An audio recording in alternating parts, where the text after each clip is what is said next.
Sir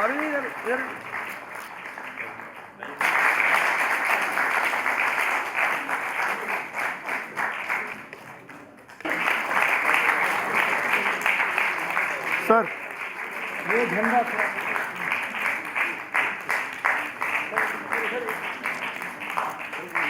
perfect sir. Professor राजकुमार Jain ji, professor Ramkaran Sharma ji, doctor Harish Khanna ji, Shri Abhay Maurya ji, Shrimati Manju Mohan ji, Shrimati Renu गंभीर जी, उपस्थित सभी भाई एवं बहनों, मेरे लिए खुशी की बात है कि नागरिक मंच दिल्ली की तरफ से मुझे सम्मानित किया गया अन्य लोगों के साथ साथ। ये अच्छी परंपरा है क्योंकि दूसरों का सम्मान करना बड़ा कठिन काम है। लोग चाहते हैं मेरा सम्मान हो जाए, दूसरे का सम्मान करना बड़ा कठिन काम है। शर्लक होम्स एक बार अपने घर पर बैठा था, उसके मित्र साथ में थे। डाकिया आया, एक पत्र दे गया। शर्लक होम्स ने पत्र को खोला, पढ़ा, रख दिया। मित्र ने पूछा कि भाई आपने कोई प्रतिक्रिया व्यक्त नहीं की पत्र पढ़ने के बाद? कहा कि एक मर्डर हो गया है और सरकार चाहती है मैं इसको पता लगाऊं। क्या पता लगाओ? कहा नहीं, सरकार में पैसा बहुत कम मिलता है, मैं सरकारी काम बहुत कम करता हूं। तो कहा ठीक है, पैसा कम मिलेगा, तुम्हारे नाम से तो रिपोर्ट लिखेंगे। कहा कि नहीं, सरकार में तो पता मैं लगा के लाऊंगा, रिपोर्ट अपने नाम से लिख लेंगे वो। कहा ठीक है, रिपोर्ट लिख लेंगे अपने नाम से, तुम्हारी प्रशंसा तो करेंगे। कहा कि भाई मित्र तुम्हें पता नहीं है, जब इस प्रशंसा करना बड़ा कठिन काम है और प्रशंसा करने में आदमी की जीभ कट जाती है। तो यदि कोई प्रशंसा किसी करता हो तो समझना कि जिसकी प्रशंसा की जा रही है उससे वह व्यक्ति महान है कि प्रशंसा कर रहा हो। तो ये नागरिक मंच दिल्ली ने इतनी हिम्मत जुटाई है कि भाई कुछ लोगों को सम्मानित किया जाए। पहले तो हम इनको बहुत इनके जो आयोजक हैं सबका नाम तो ले नहीं सकते, अनिल ठाकुर जी हैं और जितने लोग हैं, तो उनको हम धन्यवाद देते हैं कि उन्होंने लोगों को सम्मानित किया है। समय कम है, मेरी यात्रा तो 28 वर्षों की है, विभिन्न क्षेत्रों की है, तो उतनी चर्चा मैं नहीं करूँगा, तो समय का ज्ञान है। सिर्फ इतना ही कहना चाहूँगा कि हम लोग गांधी के फॉलोअर्स हैं। तो गांधी ने कहा था कि जो कहो वो करो, जो करो वो कहो। और अमेरिका के राष्ट्रपति जॉन एफ कैनेडी ने अपने पहले भाषण में कहा था कि यह मत पूछो देश ने तुम्हारे लिए क्या काम किया है, यह पूछो कि तुमने देश के लिए क्या काम किया है। सभी प्रोफेसर बैठे यहाँ पर हैं और मेरे भी आगे डॉक्टर लगा हुआ है। हमारे के अध्यक्ष भी हैं एसपी सिंह सुलभ के, तो वो पत्रकार हैं, विशेष कवि सुलभ में है, उसके अध्यक्ष हैं। तो अपनी पत्नी से कहा कि मैं डॉक्टर पाठक से मिलने जा रहा हूँ। उसके बाद दांत में कुछ दर्द हो रहा है, तो फिर एक डॉक्टर के यहाँ जाऊँगा दांत दिखवाने के लिए।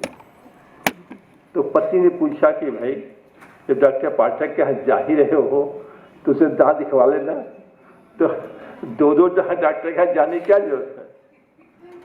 तो उन्होंने कहा कि वो डॉक्टर नहीं है। तो कौन डॉक्टर है? वो डॉक्टर नहीं है तो कौन डॉक्टर है? हमारे यहाँ जो पीएचडी और डीलिट में डॉक्टर जो लग गया है, तो परंपरा में तो हम लोग सब कहते हैं, विदेश में तो उसको बाद में लिखते हैं सब, तो हमारे यहाँ परंपरा है डॉक्टर लिखने की। लेकिन जब लिख ही दिया गया है तो हम लोगों ने समाज के कुछ समस्याओं का निदान निकाला है। हम डॉक्टर आदमी के नहीं हैं, लेकिन समाज के डॉक्टर हैं, और समाज की जो कुछ समस्याएं थी जिसकी चर्चा आपने बार-बार की, और वास्तव में बात सही है कि जितने लोग बैठे हैं, यदि उनका आमंत्रण आ जाए तो आप यहाँ बैठ नहीं सकते हैं, आपको जाना ही पड़ेगा। तो उतने बड़े महत्वपूर्ण काम को भगवान ने मुझे मौका दिया करने का। तो घर में शौचालय थे नहीं पहले गांव में, स्कूल में नहीं थे, पब्लिक प्लेस में नहीं थे, और कुछ लड़कियां बैठी हैं, कुछ बहनें भी बैठी हैं, हम तो उनको बेटियां कहते हैं।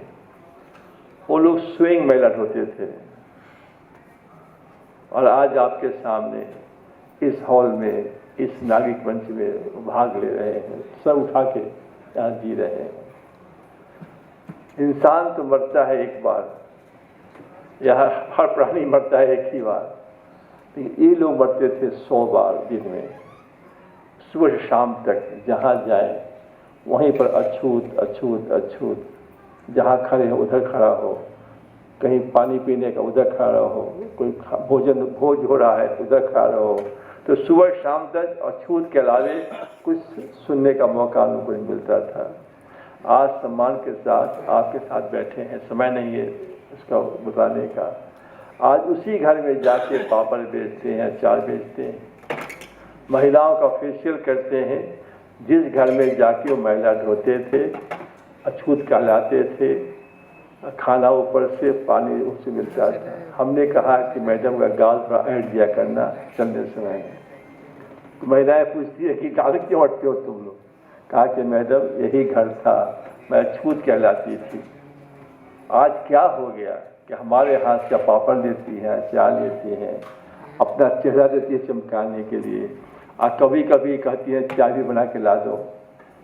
तो क्या हुआ ये? तो देश में आवश्यकता इस बात की है कि सिर्फ हम समस्याओं की चर्चा न करें, हम जो भी संभव हो समाधान की चर्चा करें।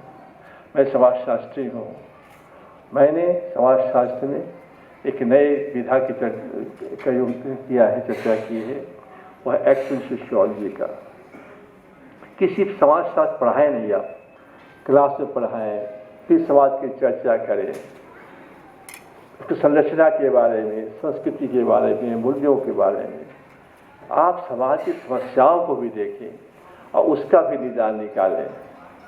तो ये हमने कहा है कि आप डॉक्टर तो हैं, तो आप समाज के डॉक्टर हैं, समाज की समस्याओं का निदान निकालिए, तब जाके बहुत ही अच्छा हो सकता है।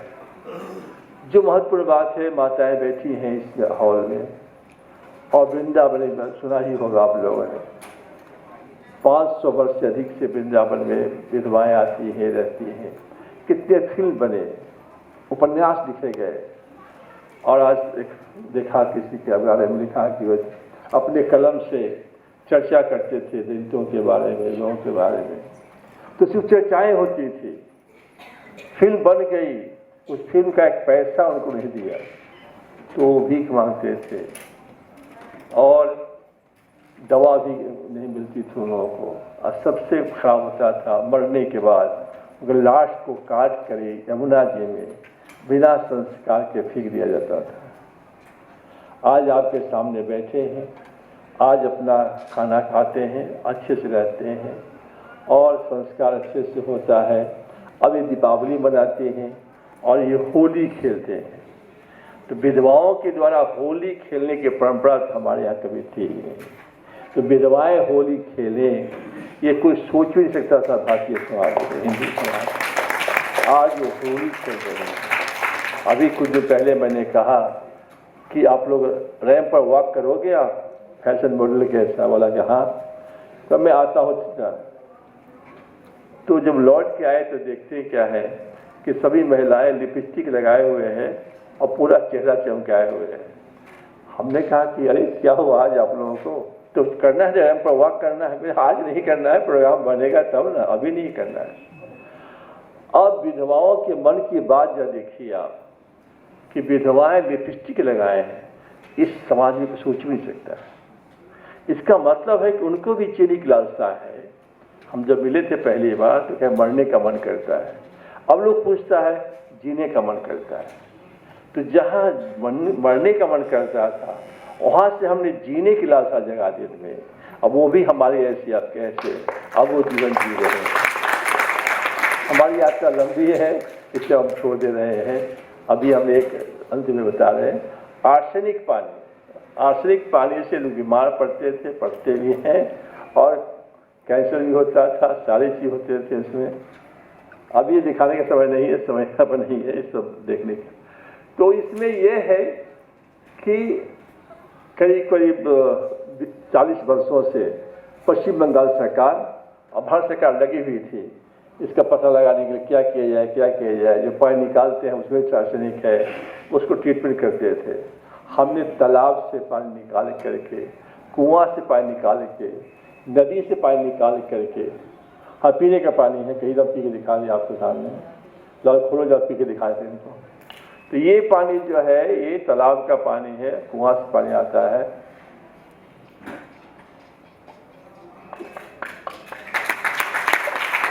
ये मिलता है 50 पैसे। तो 50 पैसे में पानी मिले जहां सिर्फ आर्सेनिक ही आर्सेनिक है। तो एक समाज की समस्या का निदान निकाला हमने कि जहां लोग बीमार पड़ते थे आर्सेनिक का, तो खाली चर्चा हो रही थी, चर्चा पर चर्चा। हमने पूछा, 2 इंजीनियर बैठे थे, एक इंडिया के और एक नीदरलैंड्स के। तो हमने कहा कि आर्सेनिक जो वहाँ पाया जाता है, तो यदि इसको और डीपर चले जाइए आप, वो 250 फीट पर जाते हैं हम लोग। हमने 400 फीट पर चले जाइए जहाँ आर्सेनिक मिलेगा ही नहीं। तो लोग हंसने लगे। कोई इंजीनियर हो गए तो आप बुरा नहीं मानिएगा, हम खाली इंजीनियर नहीं कह रहे, हम जो कहा सब कह रहे हैं आप लोगों को। तो कहा कि लगता है पाठक जी सब इंजीनियर का नौकरी आप ले लीजिएगा। हम नहीं लेंगे नौकरी, हमको जरूरत नहीं इस बार। तो कहने का मतलब ये है कि आप इस देश में जो बैठे हैं तो एक ग्रुप निकलना चाहिए। दूसरा क्या, अभी समाज जहाँ जाएंगे सेमिनार कॉन्फ्रेंस में पूछें कि आपने कुछ किया, नहीं हमने नहीं किया, सरकार करेगी। यहाँ समस्या क्या है कि हर बात के लिए सरकार, हर बात के लिए सरकार, हर बात के लिए सरकार। जनता की जो महात्मा गांधी चाहते थे, रचनात्मक कार्यक्रम की चर्चा की गांधी ने, खादी के बुनने के तकी चलाने के लिए, तो वो जिस समय के आदमी हैं जानते होंगे सब। तो प्रश्न उठता है कि समाज क्या करे, लोग क्या करें। तो चलिए हम छोड़ देते हैं। मेरा कहने का मतलब यही है कि नागरिक मंच दिल्ली ये सब भगवान को भविष्य और उज्जवल करे और आगे अच्छा करे और खूब बढ़िया संस्था हो जाए, ये इसके लोग अच्छे हो जाए, और ऐसे से लोगों को जो देश में काम कर रहे हैं उनको बुला के आप सम्मान कीजिए। रामकृष्ण समाज ऐसे विद्वान बैठे हुए हैं, तो ये है इनका पुरस्कार का नाम लिया आपने। तो ये सब लोग बैठे हुए हैं यहाँ पर, तो ऐसे से लोगों का सम्मान करिए। बहुत अच्छा किया आपने, हम आपको बहुत हम भी आशीर्वाद की उम्र में आए हुए हैं। मैं भी 73-74 वर्ष का हूँ, तो इसलिए मैं भी आपका आशीर्वाद देता हूँ आप सबों को, आयोजकों को, कि मंच जो है बहुत अच्छा चले, बहुत अच्छा लोगों को सम्मान करे, ताकि आपके बारे में लोगों का सम्मान बढ़े। जो नागरिक मंच आपका है, जब लोगों का सम्मान आप करेंगे तो आपका सम्मान लोग करेगा। तो जो प्यार करेगा वो लोग प्यार करेंगे, घृणा करेंगे घृणा करेगा लोग। तो आपका मंच लोगों का प्यार करने तय किया है, सम्मान करने के लिए है, तो आप लोगों को प्यार देंगे, लोग आपको प्यार देगा, आप लोग सम्मान देंगे, लोग आपको सम्मान देंगे। भगवान इस मंच को, इनके आयोजकों को बहुत बहुत भला करें, आशीर्वाद दे। इन्हीं शब्दों के साथ हम अपनी बात समाप्त करते हैं। धन्यवाद।